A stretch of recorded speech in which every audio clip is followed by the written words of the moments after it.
safe and dry in this horrible weather we've had across Texas. My name is Ellie Lombraña, and I have the rest of the team here. Today, leading the presentation, we have Jess Simpson. Just so everyone knows, I'm going to go ahead and put this webinar in participant listen-only mode. If anyone has any questions, I encourage you to stop us at any time and ask us a question via chat through the GoToWebinar module.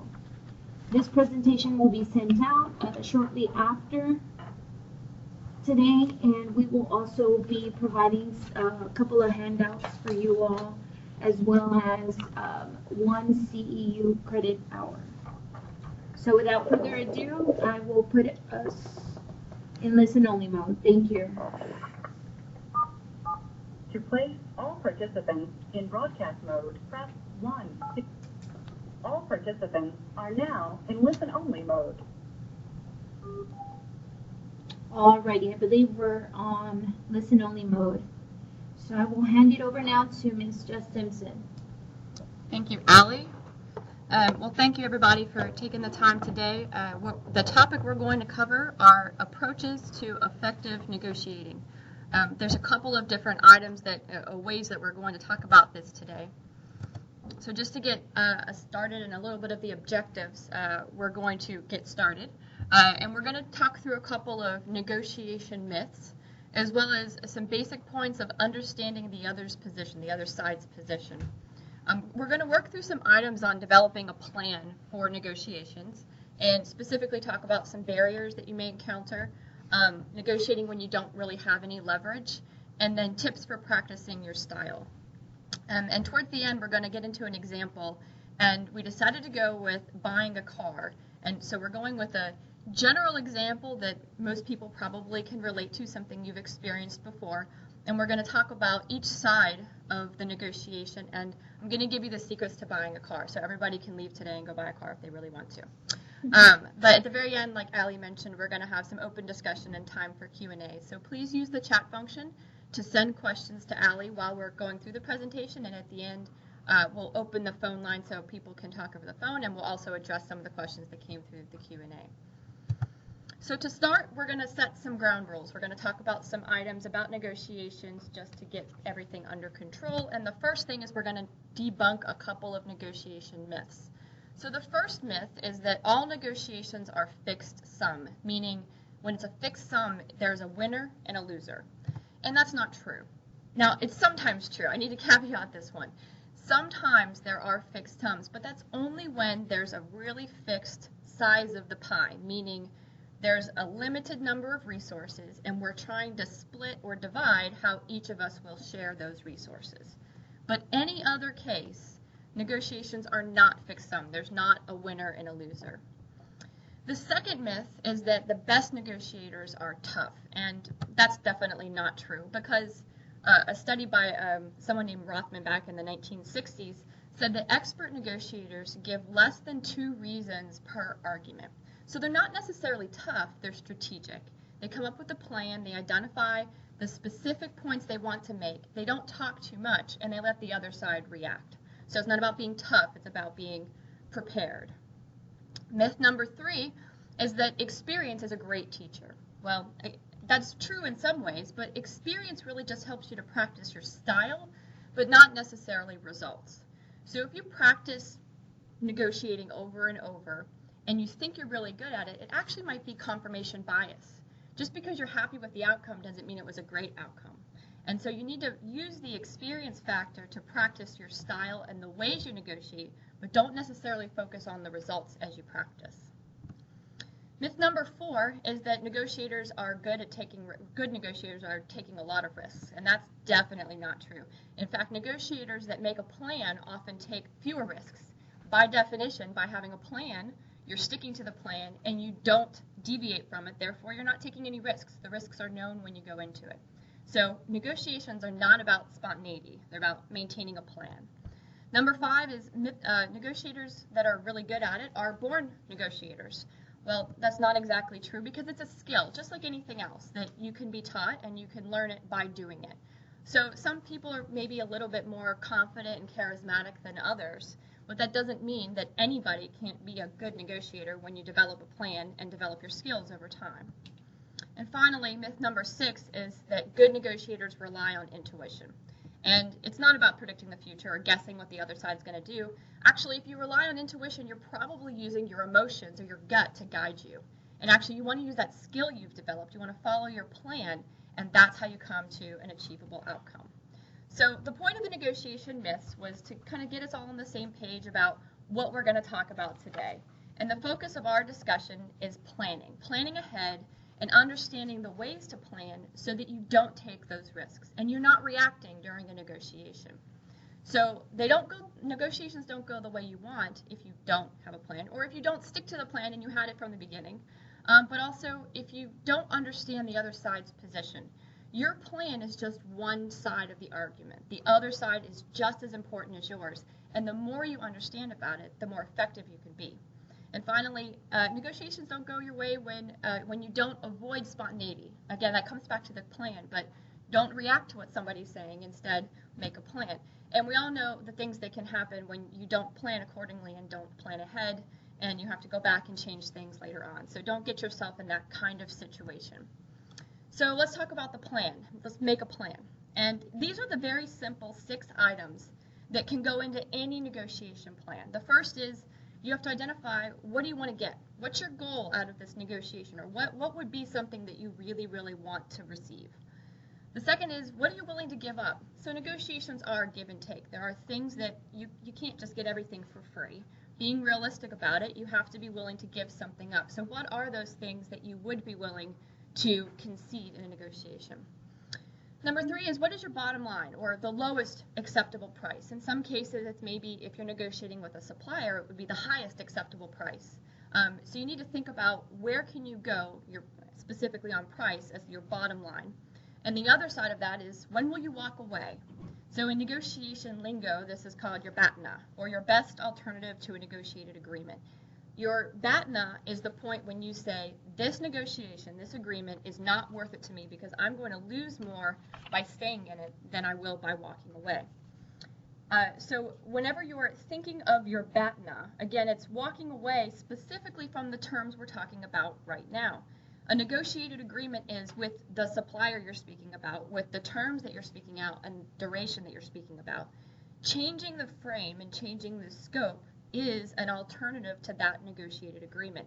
So if you're trying to negotiate a really, really big deal that maybe has 5 or 6 parts, an alternative would be breaking it into smaller parts, maybe 1 or 2, with a different supplier or the same supplier. But ultimately, when you think about your BATNA, the next step of it is really what happens if you don't make that deal. So when you talk about what happens if you don't make a deal in the end, it's your alternative to that negotiated agreement. But one of the most important points here is the last one. If it all works, how are you going to make it happen? Are you being realistic? The reason this is so important is because if you go into a negotiation trying to play hardball and trying to be very, very difficult about things and sticking firm to a line that in the end is not implementable and not realistic, the other side will know, and the other side is going to sense that you're not being realistic with them and unwilling to negotiate with you. So from the very beginning, think about how are you going to make this happen if everything goes the way you want, and that's how you'll learn if you're being realistic about it. So and one final point about the plan itself is just one of the benefits that you get out of making a plan is literally writing down the things that you want or you don't want. So a lot of times if you go into a negotiation, you've never written it down before, you get all these ideas when you're in the middle of a moment and you could miss something. So a benefit, huge benefit here is literally writing it down. So now let's talk about the other side. We want to step into somebody else's shoes for just a moment, and we want to think about what the other side wants to get out of the deal. This isn't about you at this point. You're trying to pretend you're the other position. So what do they want? What is a good outcome for them, or what's a bad outcome for them? You need to understand both sides of that. What would be beneficial or what would be potentially harmful to them? Do you know their bottom line, and do you know their BATNA? So do you know those two bounds? The thing that they're not going to go any more below this number, or they're not going to go any higher than this number. And when are they going to walk away? When are they going to say this deal just isn't worth it for me? But in the end, do they think that you are believable? Is what you're asking for realistic, and are they going to be willing to negotiate with you? When you understand these positions of the individual you're negotiating with, your side can be much stronger because your plan then can adjust to what you believe they're going to do. Again, it's not about fortune telling or intuition here. It's about taking your time to do your homework and really investigating what the other side wants. So let's talk about planning for success. So whenever you think about that bottom line and that BATNA, you're talking about the lowest price, sometimes the highest price, and when you're going to walk away. So this is the range where you're going to reach an agreement with somebody. When you're thinking about ways to measure if a negotiation was successful, think about where you fall on this scale between your bottom line and that thing when you're going to walk away. But then let's talk about the other side. The other side of this planning for success is the opposite of yours. So your bottom line price is probably the point when they're going to walk away. And your walk away point is their highest price. It's their top dollar that they want to get. So in the end, the ultimate point of success is the closer you can get to the right side of this. Your point of you're going to walk away because you can't come to a negotiated agreement and their lowest bound on the price theme. So think about of this range where you fall in the end to review your results and think how you may have been more successful the next time around. So now we're gonna shift the discussion a little bit, and we're gonna talk about how to make a plan that works. And we're calling this section measure twice and cut once, because if you've ever done anything related to construction, that's the way to do it. Because if you measure once and cut once, you know that never ever works. So let's talk about, before you negotiate, it's this plan idea again, but do you understand the situation? Have you done your homework? What are the barriers that are going to stop you from getting to an agreement, and can you build your plan around those barriers? And ultimately, you want to pick a style that's comfortable for you. One of the most important things is being confident in your negotiation, presenting your argument and your side in a way that you know is indefensible, in a way that you know gives you a strong position. So the second item I mentioned there is identifying the barriers to an agreement. And one of the ways you can do that is what we're calling the checkup tool here. So the reference you see on the left side, these items of conflict, this is actually from a Sloan Management Forum review back in 1986. And when this was published, the reference point was, in a conflict situation, these are the different things that could come up that create conflict or create reasons for not coming to an agreement. And the more detailed side of this that we're going to dig into in just a second is why something is difficult or easy to resolve for each of those factors. So we can apply this to negotiations because it gives us a way to identify where our barriers are for coming to an agreement. And so we're calling this a negotiation checkup tool, but what this really is, it's your take on the other side. What do you think the other side is thinking for each of these items? So the first one is, of the issue in question, that usually is price in almost every negotiation, is the issue related to a matter of principle for the other side, or is it a divisible or an issue that can be resolved? If it's a matter of principle, you're going to have a really hard time to getting to an agreement, because as a matter of principle, somebody will not want to change their principles.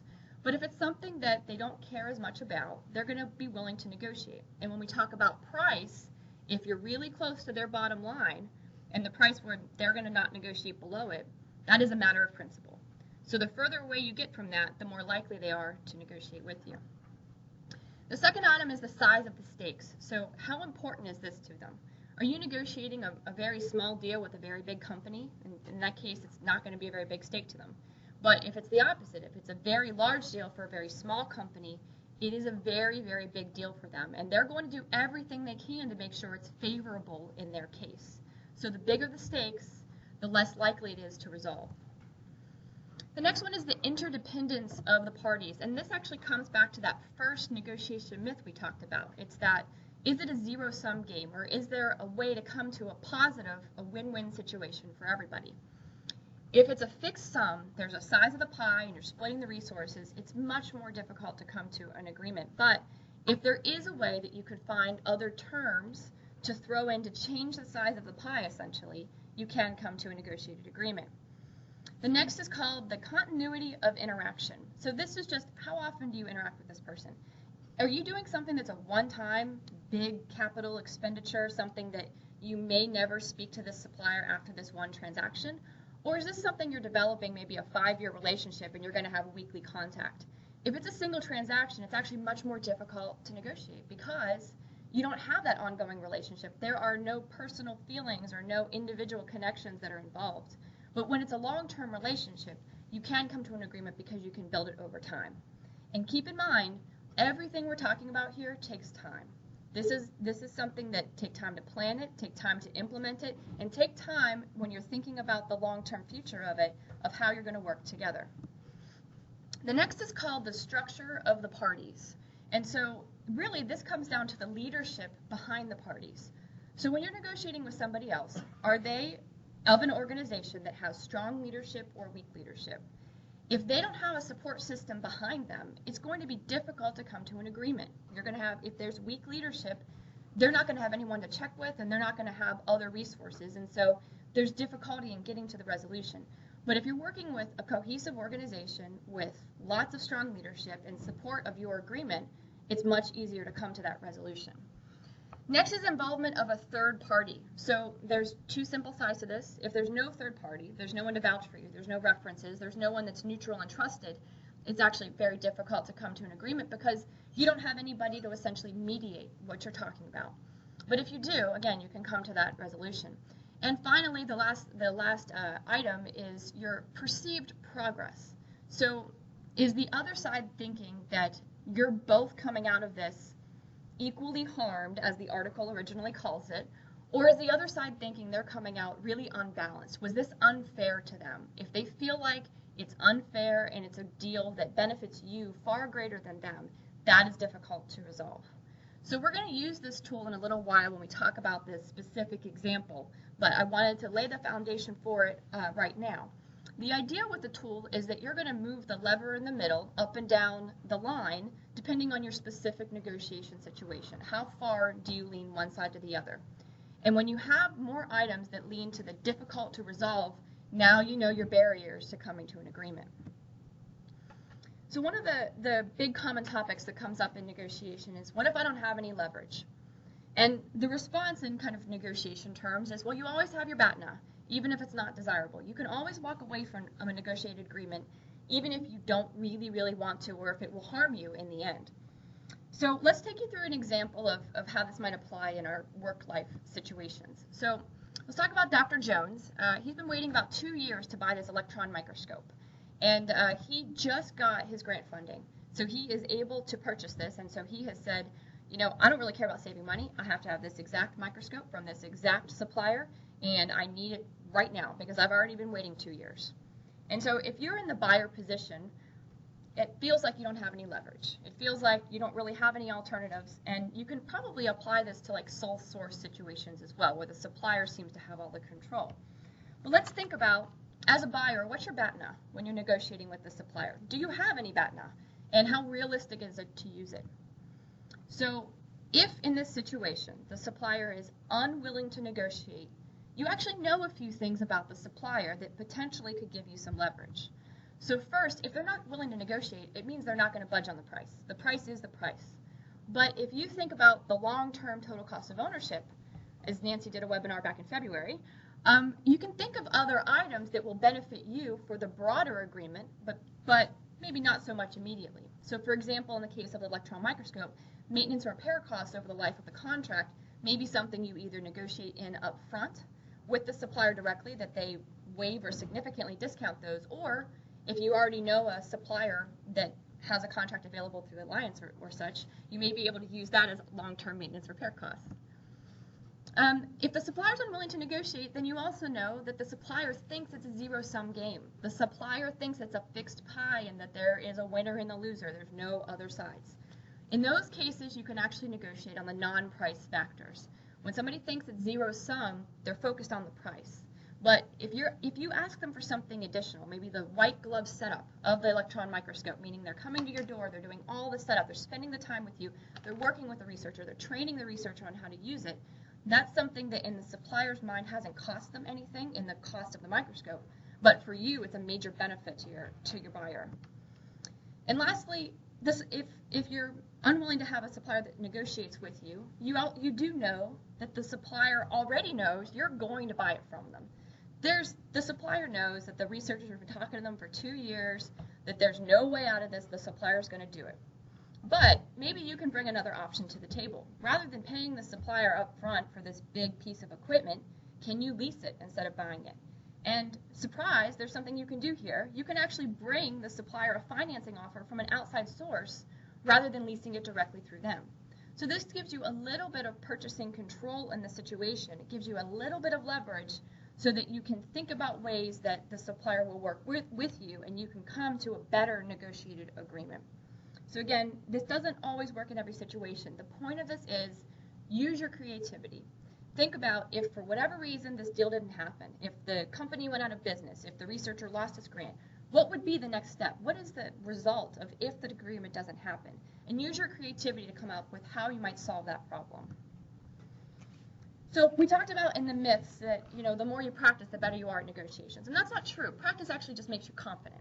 So there's items in your personal life that you can actually use to craft your skill. And the idea is use these items to find the style that makes you most comfortable and then apply this to your work setting as well. So I'm going to take you through a couple of personal life examples and then apply those to the professional life. So the first is for like a long-term contract. The best personal life example I have of this is apartment rentals. A lot of people don't realize how negotiable apartment rent is, but it is very negotiable. When you can present an apartment complex or a leasing firm with information about yourself, for example, if you bring them your credit report and you bring them your background check, they can't charge you for those things when they go to process your lease. And when you come to them with information about other apartments in the area and your history of rental, if you are a good renter, you make yourself a very attractive tenant, and now they want you rather than you wanting this apartment. So if you can come to them, again, by making a plan, understanding their position, it gives you the leverage. From the professional life example, printers and copiers is something similar to this, especially when you think about long-term contracts and the opportunity to make a lease or buy decision when it comes to your printers and copiers. So the same practice you could get in your personal life, apply it to your work life. The second format we're talking about is give and take. So this is that zero-sum game, and it's when if I want something, I have to be willing to give something up of equal value. And so personal life example is for credit cards. If you want to increase the balance limit on your credit card, the credit card company will say that's fine, but we're also going to increase your APR, your annual percentage rate, if you want a higher balance limit, and vice versa, lower balance limit, lower APR. Now, applying this to something in professional life is like growth incentives and rebates. So where I'm going with this is that for a zero-sum game, you have a fixed amount of price that you're trying to share. And if you think about ways to alter the price for a larger contract, you have the opportunity to give and take something on the price for yourself that isn't necessarily affecting the supplier as much. So for example, if you know with a specific supplier that you're going to grow the business naturally 2% over the next year, if you add in a growth incentive where you receive a rebate for growing the business 2%, then you've now benefited larger from that relationship than just the simple negotiate on price directly. The third negotiation format is when you're negotiating non-price and service. So anytime you're negotiating non-price and service, you have to do it through a personal connection. You either have to do it in person is the most desirable, but over the phone can work if it's somebody you've been speaking with for a long time. So if you're buying furniture, if you were doing electronically on the internet, you're never going to get free shipping unless you found a coupon code somewhere. But if you're in a furniture store and you're speaking with somebody directly, you have the chance to get that free shipping on the furniture when you start having a discussion with them. When you talk about, it's not exactly what you wanted in the furniture, but you're willing to do it because you want to work with the salesperson. You want to make sure they get the commission today. And in the end, when you request free shipping, there's a chance they're going to do it for you. Again, the professional life example here is like that white glove service. It's typically something, it does cost the supplier, but it's something they're willing to give when you specifically ask for it. That's one of the most important things in the negotiations. If you don't ask for it, you will never ever get it. But when you request it, there's a good chance that under the right terms, and if you're being reasonable and realistic, they will deliver on it. And finally, the last negotiation format here is market competition. So in a market where you have the opportunity to go get other rates or get other information from other vendors, you can present it to the company you want to work with to negotiate the price. Best example I have, real personal life, very recent experience, is moving companies. I can go get quotes from any moving companies I want online. I can make calls, and it's actually very easy to do. And if there's one company that for whatever reason I've really liked their website, I like the person I was speaking with, and I think they're pretty reliable, I can take to them the rates of other moving companies and say, look, I want to work with you, but this is what I'm hearing. This is what I hear the actual cost to do my move is. What can you do for me? And if you present them information, not only are they going to be not having a good position to stand on to say, nope, I'm not going to meet that, but they also have gained intelligence about the market.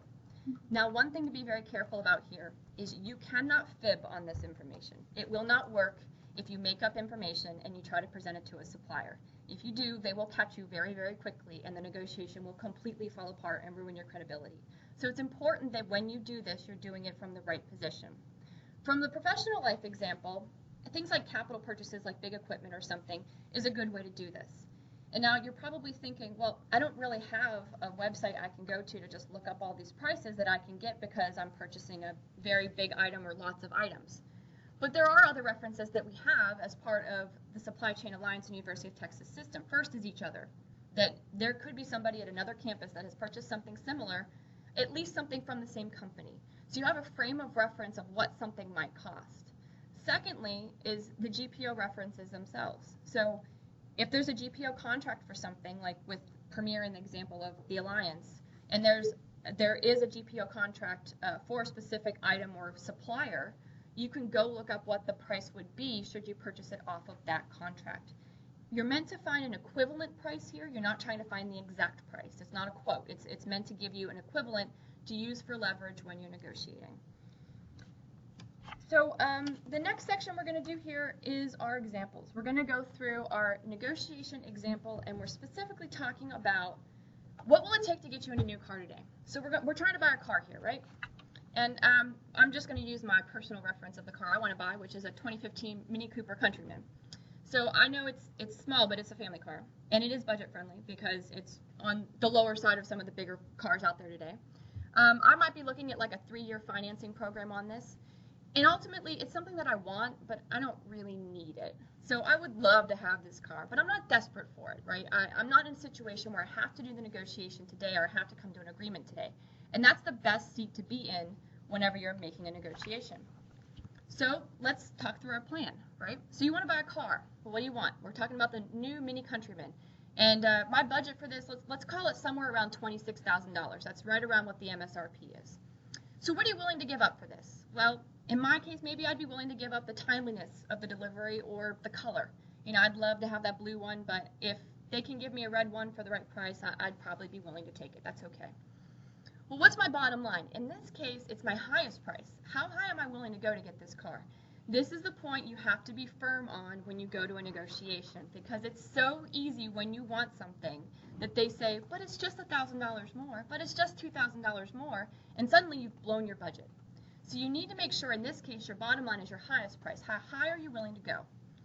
But when will you walk away? What's your bet now? Well, in one case, one side of it, you can say it's more than $30,000, right? If they go above my bottom line, I can't do it. But the other side for me would be if I were presented a financing option that didn't have an introductory rate with 0% interest for maybe 2 years or something, I don't want that offer from them. That's not interesting to me. So my BATNA in this case is actually a non-price factor. It's very important to me. But what happens if I don't make a deal? Ultimately, you know, the next step, if I go through my BATNA and I don't come to an agreement, what happens? Well, maybe one option is I could go buy a used one. Is there anything wrong with a used Mini Cooper? No, probably not. It's a really great alternative. But ultimately, if I didn't get any Mini Cooper, I'd be disappointed, but I could certainly find something else. I'm not fixed on this car, but I would love to have this car. So if it all works, and how am I going to make this happen? Am I being realistic? In this case, for buying a car, what you can say to the car salesman is, I plan to buy this car today. And if you mean it and you can buy the car today, then you are being realistic. And that's the magic words that they want to hear. That is exactly what a car salesman wants you to be able to do. So whenever you go to do a car negotiation, make sure that you have the ability to purchase it as quickly as possible, because that is the reality of purchasing the car. So let's talk about the car salesman. What do they want to get out of the deal? They just want you to buy it today. That's the most important thing. And what's a good outcome? They want you to buy it today. And what's a bad outcome? You don't buy it today. It's actually very, very simple in this case. The car salesman doesn't have a lot of wiggle room here. So let's talk about the things that are a little more complicated. Do you know their bottom line? Well, many dealers actually do not negotiate on the MSRP. This is one of the things that makes their brand a little bit unique, and this is something you have to learn through doing a little bit of homework. The price is the price, and they're not going to negotiate on it. And so you have to be prepared to understand that what they tell you the price is the price that you're willing to pay. Increasing the price means you're increasing the features in this case. It doesn't mean that you're actually negotiating the price of the car. It's a different car. So do you know their BATNA? Well, their BATNA, where they would walk away, is if you try negotiating the price, because they simply won't do it.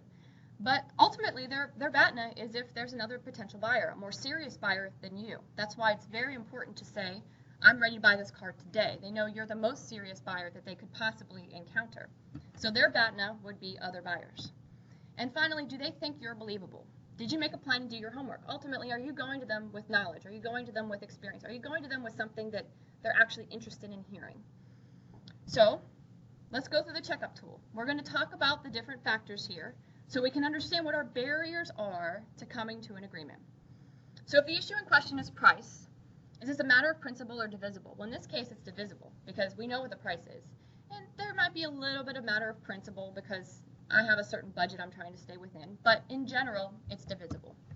The size of the stakes is selling a car, so that's actually pretty even in this case. It's a big deal to the salesman, but ultimately they're probably going to sell a car to somebody else if they don't sell it to me. And for me, I would really love to have this car, but I don't actually have to have it. So we're going to just draw this one straight in the middle. The next one, interdependence of parties. Is this a win-lose situation? Is it zero sum or positive sum? So I'm calling this positive sum because if they sell me the car, they're going to be happy. If I get this car, I'm going to be happy. So in this case, there's no specific loser of the situation if we're both working towards the gain of the same in the end.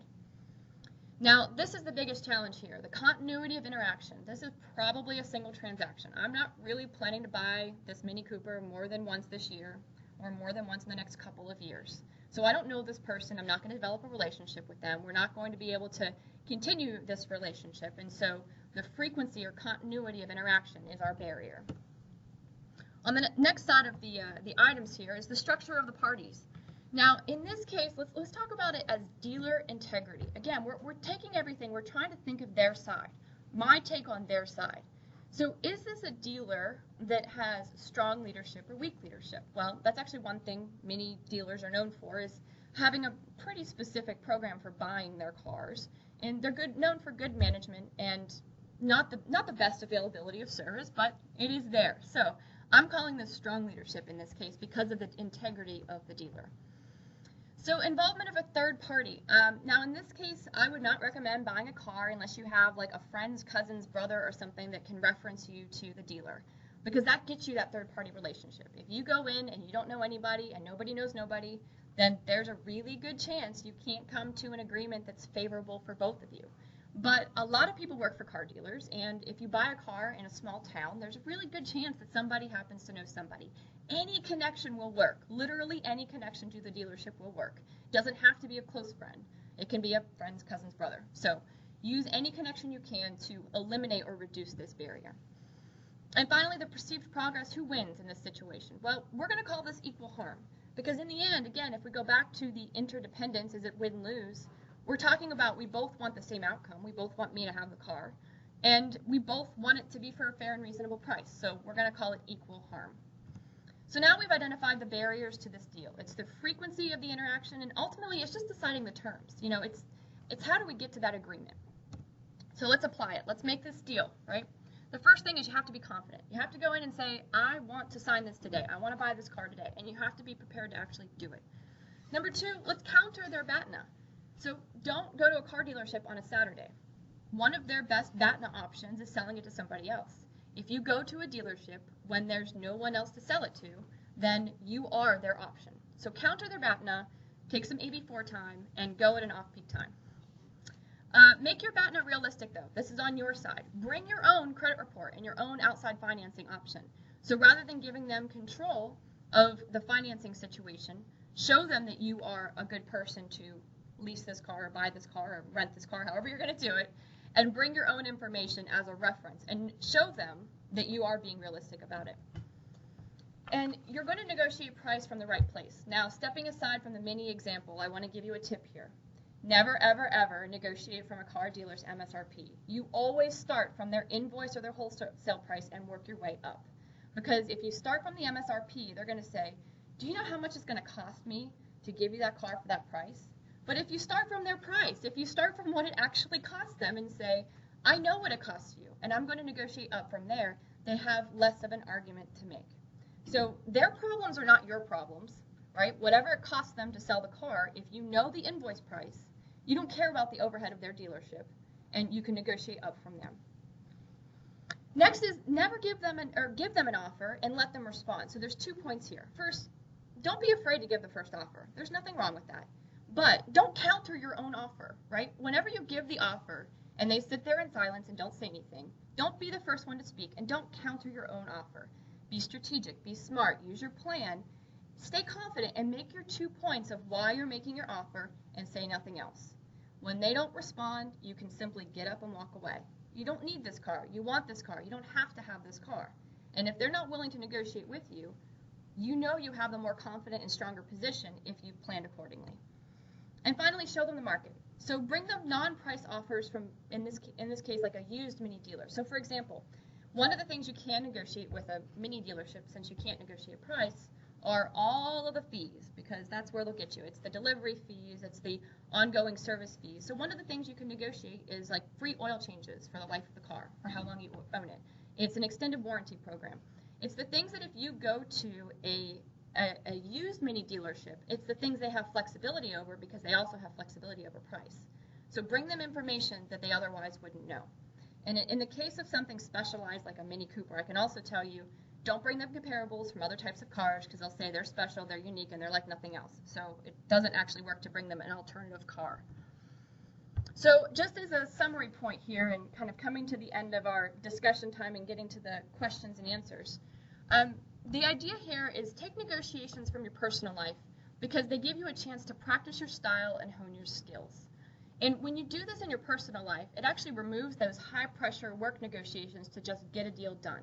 The idea is that if you can do it in a time when you actually have something personally at stake in your personal life and you have the time to think about it, it gives you the option to practice and learn your style. But then you want to ultimately apply these new skills at work and start small and work your way up. So don't try to start with the biggest contract possibly imaginable, but start with something that you realistically can get a win out of it and you can negotiate something small. Never negotiate without a plan and make sure that you do your homework. Adjust your plan with each round or interaction. So this is something that as you develop that plan and you learn more as you work with the supplier, you can go back and adjust your plan. Now, don't change your bottom line and your BATNA just because you feel like they're not going to negotiate it. Think about other things that you can use to influence the decision you want to come to. When your BATNA doesn't seem to be realistic, be creative. So what I'm saying here is if you can't have any leverage, if you don't have a way to negotiate, think about the things that you can talk about with the supplier. That's that white glove service. It's the things that happen if you don't make a deal, though. It's also alternate suppliers in some cases. But think about the other ways that you can be creative. And ultimately, the perspective of the other side is one of the most important, one of the biggest keys to your plan. If you try to develop in a silo your plan and you don't think of how they're going to respond or what they're going to do, ultimately your plan is probably going to fall apart in the first discussion. So I'll leave you with one quick little quote from JFK, which is let us never negotiate out of fear, but never let us fear to negotiate. This is something that I think a lot of people shy away from negotiations in general because they're not sure where to start and not sure where to begin. And it's nothing to be scared of because the worst case is you end up where you were today or you end up in a way that you can continue to negotiate in the future. So we're going to open the discussion for Q&A. I think, do you want to open the phone or do the chat first? Yeah, I'm just going to open the phone line. Okay, Allie's going to open the phone line for discussion. To place all participants in broadcast mode, press 1 to begin. All participants are now in interactive talk mode. Alrighty, we are going to open the floor for some questions. on the chat feature, I do want to address that we had several concerns with some of these slides being cut off at the bottom. On our end, it doesn't seem that way, but I was trying to fill everyone in on those. There was like 2 slides that it did cut off on. And just a reminder, we'll be sending that presentation out again. So the first question was just if you want to reiterate what BATNA means, just for everyone. Sure. BATNA is the best alternative to a negotiated agreement. So BATNA is the point when you're going to walk away from the negotiation you're having. And the important frame of reference for your BATNA is the specific thing you're talking about. It's the specific supplier, it's the specific terms, and it's the specific items you're discussing. And so when you say BATNA, it means what do you do if you walk away from that supplier? Is there another supplier? Are there other alternatives? Or will you cancel the agreement altogether?